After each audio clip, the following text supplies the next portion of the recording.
Next up, we'd like to introduce the chairman and chief executive of East West Bank and longtime supporter of the... When I was living in Beijing working for The Hollywood Reporter, I interviewed Lu Chuan a couple of times.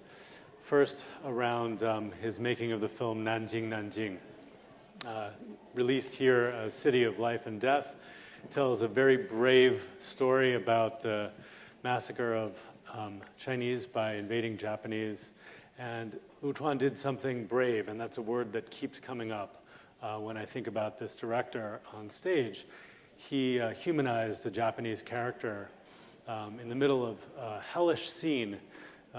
This Japanese character had some humanity, a glimmer of real life to him, which was something that had never been seen on the big screen in China. There's a brave man sitting here to have done that. That film did very well in China. He's gone on remarkably to make a 3D action adventure film that grossed $106 million last year. And now is working on, or has just released in China, this nature narrative. We're going to pause for a moment to see a clip from Born in China. Remarkable. That's a film that doesn't seem to have much dialogue in it, so you don't have to worry about speaking English or Chinese. But you were working for the first time with a largely English-speaking crew. Yeah. Lu Chuan is remarkably bilingual, has worked now with this new English-speaking crew. It's a new experience for you. How did you find that? What were the challenges? I should say they are like my English coach, you know. So after 3 years work, I realized that my English really improved. It's a good experience, you know, to work with the international team. So in that team, the Chinese people is half like 100 people from 100 Chinese filmmakers, another half is foreigners, I should say, from different countries, from United States, from UK, from German, you know, different countries. But I think it's a great experience for me.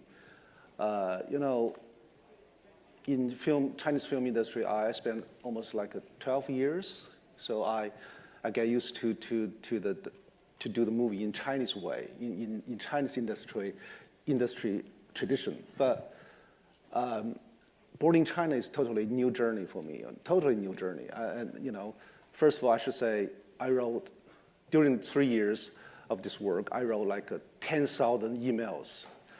It's crazy, you know, because you have to write emails every day, every moment to communicate with your producer, your DP, and you know. So. And is that different from your experience working in a purely Chinese environment? In China, I'm a dictator. You know, I never. Nobody asked me to write emails. You know? I just say, right. Do this. No explain. You don't explain any. You don't need to explain anything to anybody. You know. Right. It's Chinese way. You just be a king of the team. You know. But in Born in China, you have to explain everything. You know. I have to write email to Alan Bergman sometimes. I have to write email to Paul, Roy. Mm-hmm. Barnaby, Phil, Brian, everybody. But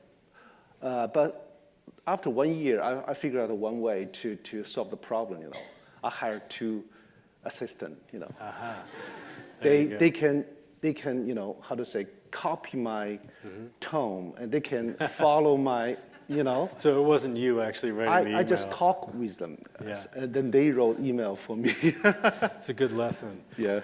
Look, making films across cultures and in different business climates is a huge challenge. We heard Miao Xiaotian earlier talking about how Hollywood companies have begun to try to include Chinese elements in their films to appeal to the Chinese audience and maybe even to the authorities approving their films for release.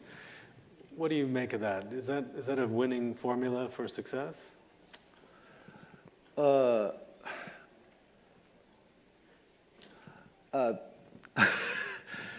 don't want to say in public, you know, actually, but I should say some of the movie, you know, I saw last year, within these 2 years, I can feel the kindness, from the producer, from American producer, or from the American studio. If they want to try to introduce some Chinese elements to show their kindness to Chinese people or Chinese market to make more money here in China. But I think the result is not so good. Like Martian, I think the director is great, the movie is great, but the Chinese part in that story, in that movie, make Chinese audience love, because they don't speak typical, the language. I mean, they don't speak or act in a typical Chinese way, And I can mention many movies, use Chinese element, but when this movie released in China, people always love. Are they laughing because they think it was a mistake on the part of the producers and the director and the scriptwriter, or because we think the Chinese element or the Chinese actor ruined the movie. It's true, it ruined the quality of the movie. So what lesson does that teach you, to be yourself? Right? I think, the great American movie, something like the Avatar, like Titanic, or something like this kind of a big commercial movie. They made huge success in Chinese market. So they don't have a Chinese actor, they don't have Chinese element in this movie. Also, we have Kung Fu Panda. It's pure Chinese story. We have Mulan animation movie, but they speak English. But I think, if you trying to mix something on purpose, I think the result will be bad, But if you just you start telling your story from very pure goal, just story for the story's sake, I think you don't mix Chinese elements to bring the Chinese elements on the table. I think that would be bad, I think be yourself. If the story needs some Chinese actor, that's good. But if you just want to use some big names, introduce some celebrities, Chinese celebrities, to give him or her or she some dialogues, just in Chinese we call it 打酱油. It's bad, It's not good, I was joking with some friends over lunch about the possibility that Chinese investment might wish to see more Chinese actors in films made in either market. And as a result, more Asian faces might show up in Hollywood movies, which would be a good effect of Chinese investment here in Hollywood. But you're saying that you should just be yourself regardless of the story. So when you turn to a story like Born in China, here you don't have actors, you have animal characters. Everybody relates to them. They're cute, they're struggling, they're trying to take care of their young. Why did you choose this movie now in this moment? First, I should say one thing I don't agree with you, because in my movie, in Born in China, I think that we have actors. Okay. I think the Snow Leopard, she's the most amazing actress. She's the leading actress. She did great job in my movie, and all the animals, they're great actors in my movie. So I respect them. After 3 years. But how do you give them direction? They give me direction, actually. I just be very honest to what I've seen, in the set. My DP, I have 5 DPs. We have 5 groups. So my DPs, I should say they're among the best. They're far beyond the best, I should say. They are the bravest people on the earth. They spend one year and a half, with me, and they try to trace the animals and to record their behavior, performance. I think that in the beginning we have a script. I wrote a script and I pitched the script in Burbank, in front of Alan Bergman, and he said yes, do it. But when we start to shoot that movie, all of a sudden I noticed the reality is that I cannot do this movie follow my own script, because the actors will never follow you direction, instruction, you know. So at that time, I feel so frustrated. You know, I don't know how to do it because I'm a director of feature film. You know, it's my first time to do something like this. You know, and in your not your native language too. Yeah, you cannot guide the actors. That's quite a risk to take. Yeah. What did you learn from working with animals that you can apply to working with humans? Good question. You know, the animal actors, they only behave themselves. So every gesture or every movement just show their true desire, you know. So, but my job is to pick the right footage and cut together to create a story. But the performance is high level, you know. The performance is always true. But for the human beings actors, sometimes they pretend to be sad, to pretend to be angry, but the audience keep sober, you know.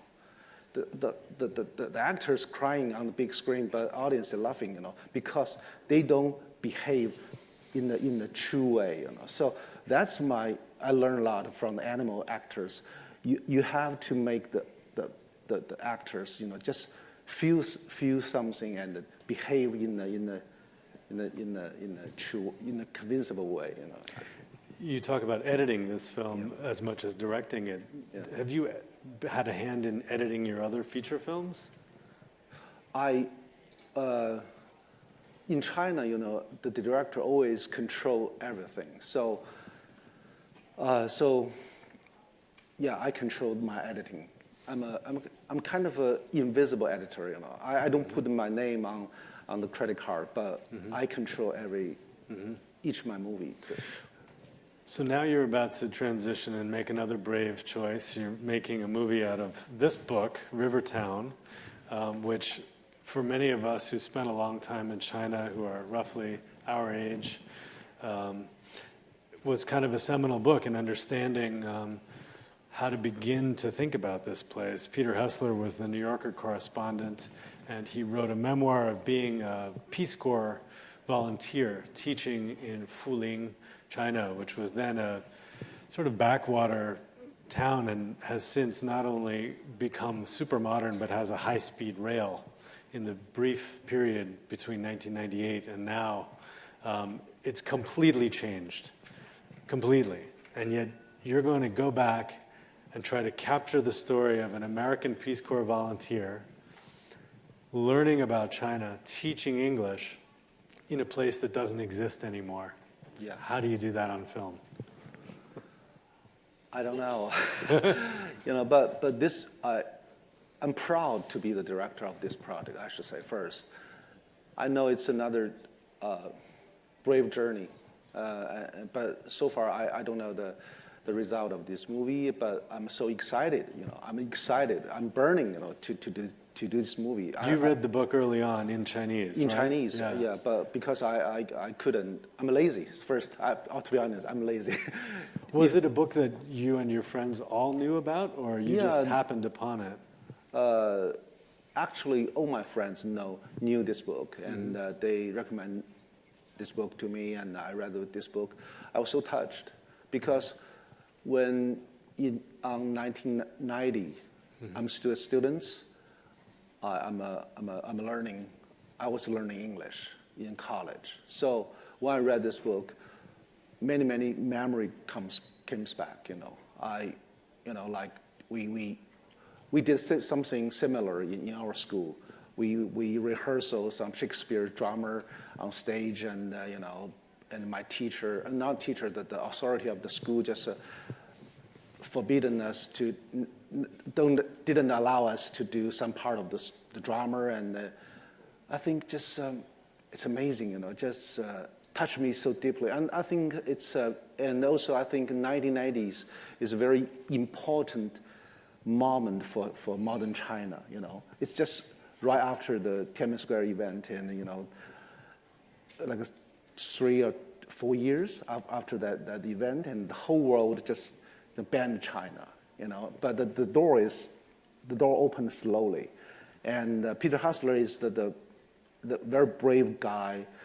He entered China and person to person tried to influence, indicate. I don't know how to put it. Just try to influence the young kids. Try to exchange. It's not about a story about a white person saved the yellow guys. It's not a story about that. It's just just people exchange ideas. In an interview you gave to the Los Angeles Times a couple of months ago, you said that Hessler had been first an observer. Yeah. He was a good listener. Yeah. He simply wrote down. I did an interview with Peter just before that interview, and I asked him what he made of this book. Was it journalism? And he said, no, it wasn't journalism. I was a teacher. I was just keeping a journal. So it was journalism, literally, him keeping a journal and then turning that into a book. But it was his personal observations that really woke the place up for me when I first read it. Who will star in this film? Who plays Peter Hessler? I don't know. Yeah, since we don't have the script now. No script yet. Okay. Yeah, we are writing the script. We invite we give the task, the job to Christina, the New Yorker from she's great and she's writing the script. And I'm eager to read the first draft. Mm-hmm. And when we get the script, we will start to casting the. But I think we need a super talent, young actor. Yeah. We were talking earlier, just before this, about how the writer hasn't herself been to China, much in the way that Peter hadn't been to China when he arrived. And I was thinking about the role of the outsider, someone who comes in to observe something and notices details that maybe you wouldn't see because you're immersed in China every day. Yeah. That's a tough thing to convey on film. But I think you probably have as good a shot at anybody as doing it, to do it. Do you hope that this film will play outside China? Obviously, I think it will be an international movie, International. Yeah, I think it's, Christina now is right. She's writing the script, but mm-hmm. I think after the first draft, mm-hmm.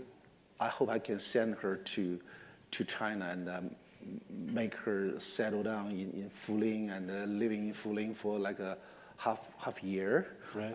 Well, you've got to find a place that's like Fuling in 1998. Similar, maybe small village. Yeah. I don't know. Further out. Yeah. Listen, I don't want to hog Lu Chuan's time. We have very little time left. If there are questions for the director, please keep them concise, make them direct, and raise your hand and say your name. Any questions for Lu Chuan? Come on, some brave souls out there. Yes, right here in the third row. Here's a microphone for you. Thank you. Hi, this is for the future. After Rivertown, what kind of films, Chinese or otherwise, would you be interested in genre-wise? Is it action, drama, comedy, romance, wuxia? What would you want to do next? You mean for the next movie? Yes, after Rivertown.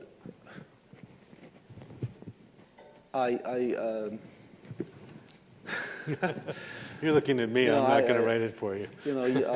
I'm in industry for like more than 12 years. I made different kinds of movie, and I think genre is I want to try different genres.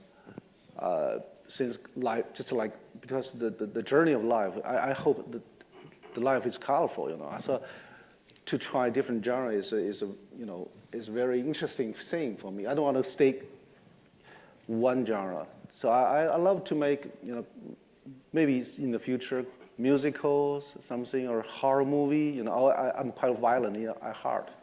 So.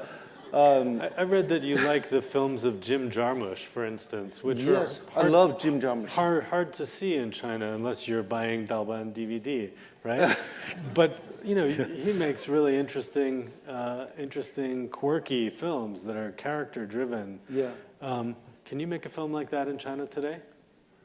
we can make all kinds of movie in China today, but not all kinds of movie can make money today. You know, Right. Only several kinds of movie like crazy comedy, crazy comedy, and the crazy comedy make money. So right. only 3 kinds of movie can It's make your money. chance to tell us a joke in English. Do you want to do that? I'm not, okay. Okay. Maybe next time. Yeah. Professor Rosen, do you have a question for Lu Chuan? Yeah. No? Anybody else here Thank in you. the 4th row there on the right, please? Hi, this is Jingwen from USC. You've mentioned that as being a Chinese director and working on a Chinese film, you're able to be a dictator and you can have the high level of creative control of your project. But in a Hollywood setting, you're not able to do it. So what made you keep going back to Hollywood if you cannot like have this high level of control of everything? 就是我说中文吧。好。其实我注意到一个事情，就是说你并不是说你控制了所有的事情，你就这个电影会越来越好。我觉得就是在跟迪士尼的这次合作中间，我学到了一个东西是，如果我们可以把更多的大脑、更多的有才华的人组织在一起，这个电影其实会变得更强壮，更加的没有问题。其实一个人把一个电影做好，这个其实是在作者做电影的时候是非常好的。但是当你要去让你的这个电影面对更大的市场和面对更多的观众的时候，其实就是有更多的这个非常优秀的人跟你一起合作是非常好的。那么我在跟迪士尼合作过程中间，像我的 my producer Roy Conley， he introduced like 20 or 30 person. They grew up. There's a special organization they called Story Trust. You know, I think that the people in Story Trust that really did great help to me. You know, 所以我觉得这种机制是让我会觉得，在我未来的电影中间，不管是不是在洛杉矶做还是在中国做，我都希望能够，身边有越来越多的有智慧的、聪明的人能跟我一起来做电影。这个是我确实在诞生于中国这个体验中间，我感受到了非常不同的东西。而且在中国做导演的话，就是你要去做很多很多的跟导演无关的工作，你要去谈钱，你要去谈跟别人谈什么住宿啊，谈赞助，要刷脸，要省钱。就是你反正拍一部戏，你也会少活很多年，而且你可能离艺术会很远。那这次我跟迪士尼合作 ，Roy Conley 基本上不需要我的制片人还有迪士尼的团队几乎不需要让我沾任何这一类的工作，所以我会觉得这个才是让导演的艺术生命能够延长的一个办法。所以我觉得他倒不是说要不要去跟，是不是一定要到好莱坞，我是觉得这个是确实是一个为成熟的电影工业跟导演的工作是一个正常，就是回到一个理性和正常的一个状态里边。我觉得这个实际上是一个很好的事儿。